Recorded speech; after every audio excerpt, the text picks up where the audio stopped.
আসসালামু আলাইকুম। আমি ডাক্তার মোহাম্মদ জুবায়ের মিয়া। আজকে আপনাদের সাথে আলোচনা করব অনেকেরই মনে প্রশ্ন যে মানসিক রোগের ওষুধ কি সারা জীবন খেতে হয়। আমাদের কাছে যারা মানসিক রোগ নিয়ে আসেন তাদের মধ্যে সাধারণত গুরুতর কিছু মানসিক রোগ এবং কিছু মৃদু ধরনের মানসিক রোগী আসেন। তো আমরা প্রথমে জেনে নিব যে কোনগুলি গুরুতর মানসিক রোগ। গুরুতর মানসিক রোগের মধ্যে আছে সিজোফ্রেনিয়া, বাইপোলার ডিসঅর্ডার এবং বিভিন্ন ধরনের সাইকোসিস। এই রোগগুলির কিন্তু চিকিৎসার একমাত্র এবং গুরুত্বপূর্ণ অংশ হলো ঔষধ দিয়ে চিকিৎসা। সেক্ষেত্রে আমরা রোগী ভেদে কোনো কোনো রোগীর ক্ষেত্রে প্রথমবার চিকিৎসা করলে কয়েক মাস চিকিৎসা নিলে এবং পাশাপাশি কাউন্সেলিং নিলে কিন্তু একেবারেই রোগটি ভালো হয়ে যায়।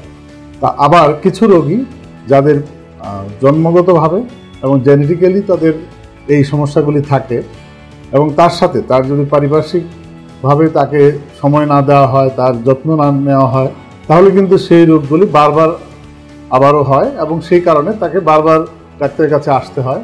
সেসব ক্ষেত্রে হয়তো আমরা বলি যে 2 থেকে 3 বছর নিয়মিত ফলো আপ করতে হয় এবং ওষুধ খেতে হয়। আবার কোনো কোনো রোগী আছে যাদেরকে বারবার বিভিন্ন স্ট্রেসফুল কন্ডিশনে তার এই রোগগুলি দেখা দেয়, তখন কিন্তু তাকে দীর্ঘমেয়াদী এবং অনেক সময় সারা জীবন মানসিক রোগের ওষুধ খেতে হয়। তাহলে আমাদের মধ্যে এই ভ্রান্ত ধারণাটি রয়েছে যে সব রোগীকে সারা জীবন ওষুধ খেতে হয়, এটি সত্যি নয়।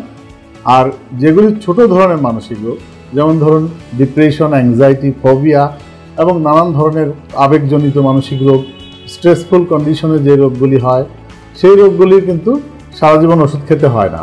এগুলি ঔষধ এবং কাউন্সেলিং একসাথে যদি আমরা শুরু করতে পারি তাহলে হয়তো কয়েক মাস ওষুধ খেলেই তার রোগটি ভালো হয়ে যায়। তো আমরা এই ভ্রান্ত ধারণা থেকে বের হয়ে আসার জন্য আমরা আমাদের মনের কোনো পরিবর্তন দেখা দিলে বা আমাদের আত্মীয় স্বজন বা বন্ধুবান্ধব বা আমাদের কাছের কোনো মানুষের মানসিক রোগের সিমটমগুলি দেখা দিলে আমরা অবশ্যই নিকটস্থ সাইকিয়াট্রিস্টের সাথে যোগাযোগ করব এবং আমরা যতই দ্রুত যোগাযোগ করব ততই রোগীর জন্য মঙ্গল।